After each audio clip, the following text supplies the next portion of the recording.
Dante's Divine Comedy. Inferno. Canto 18. There is a place in hell called Malebolge, wholly of stone and of an iron color, as is the circle that around it turns. Right in the middle of the field malign, there yawns a well exceeding wide and deep, of which its place the structure will recount. Round, then, is that enclosure which remains between the well and the foot of the high, hard bank, and has distinct in valleys 10 its bottom. As where for the protection of the walls, many and many moats surround the castles, the part in which they are a figure forms, just as an image those presented there, and as about such strongholds from their gates, unto the outer bank are little bridges. So from the precipice's base did the crags project, which intersected dikes and moats, unto the well that truncates and collects them. Within this place, down shaken from the back of Geryon, we found us, and the poet held to the left, and I moved on behind. Upon my right hand I beheld new anguish, new torments, and new wielders of the lash, wherewith the foremost Bolgia was replete. Down at the bottom were the sinners naked. This side of the middle came they facing us.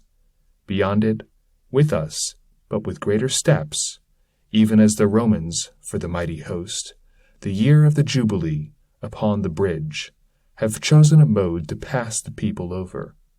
For all upon one side towards the castle, their faces have, and go unto St. Peter's. On the other side they go towards the mountain. This side and that, along the livid stone, beheld I horned demons with great scourges, who cruelly were beating them behind. Ah me, how they did make them lift their legs at the first blows, and sooth not any one the second waited for, nor for the third. While I was going on, mine eyes by one encountered were, and straight I said, already with the sight of this one I am not unfed. Therefore I stayed my feet to make him out, and with me the sweet guide came to a stand, and to my going somewhat back assented, and he, the scourged one, thought to hide himself, lowering his face, but little it availed him. For, said I, thou that castest down thine eyes, if false are not the features which thou bearest, thou art vendico caccianimico. But what doth bring thee to such pugnant sauces? And he to me, unwillingly I tell it, but forces me thine utterance distinct, which makes me recollect the ancient world. I was the one who the fair Gisela induced to grant the wishes of the Marquis, howe'er the shameless story may be told. Not the sole Bolognese am I who weeps here. Nay, rather is the place so full of them, that not so many tongues today are taught.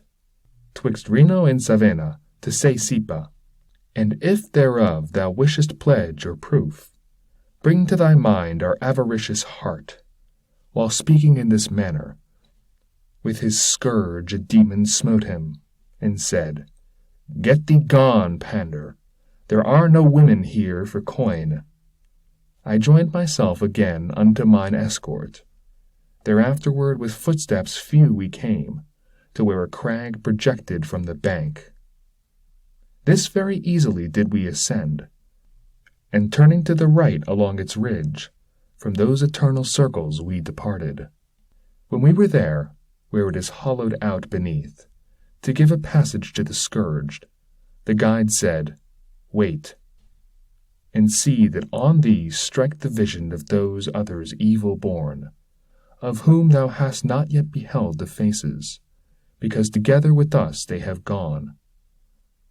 From the old bridge we looked upon the train, which towards us came upon the other border, and which the scourges in like manner smite.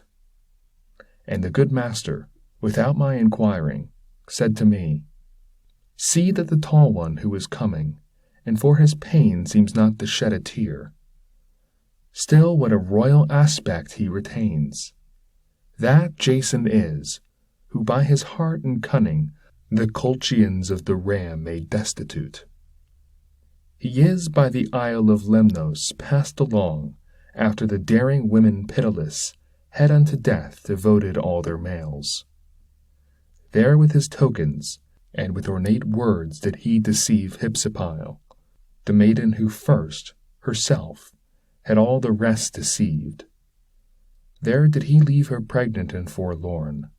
Such sin unto such punishment condemns him, and also for Medea is vengeance done. With him go those who in such wise deceive, and this sufficient be of the first valley to know, and those that in its jaws it holds. We were already where the narrow path crosses athwart the second dike, in forms of that a buttress, for another arch. Thence we heard people who were making moan in the next bolgia, snorting with their muzzles, and with their palms beating upon themselves. The margins were encrusted with a mold, by exhalation from below, that sticks there, and with the eyes and nostrils wages war. The bottom is so deep, no place suffices to give us sight of it, without ascending the arch's back, where most of the crag impends. Thither we came, and thence down in the moat I saw a people smothered in a filth that out of human privies seemed to flow. And whilst below, there with mine eye I search, I saw one with his head so foul with odour, it was not clear if he were clerk or layman. He screamed to me, "Wherefore art thou so eager to look at me more than the other foul ones?" And I to him, "Because, if I remember, I have already seen thee with dry hair, and thou art the Lesio Intermenie of Luca.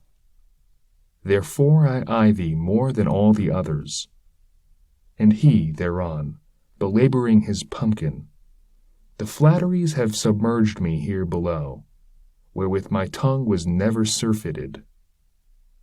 Then said to me the guide, "See that thou thrust thy visage somewhat farther in advance, that with thine eyes thou well the face attain of that uncleanly and dishevelled drab, who there doth scratch herself with filthy nails, and crouches now, and now on foot is standing.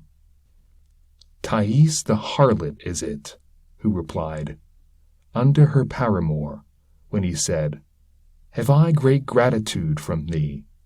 Nay, marvellous. And herewith let our sight be satisfied.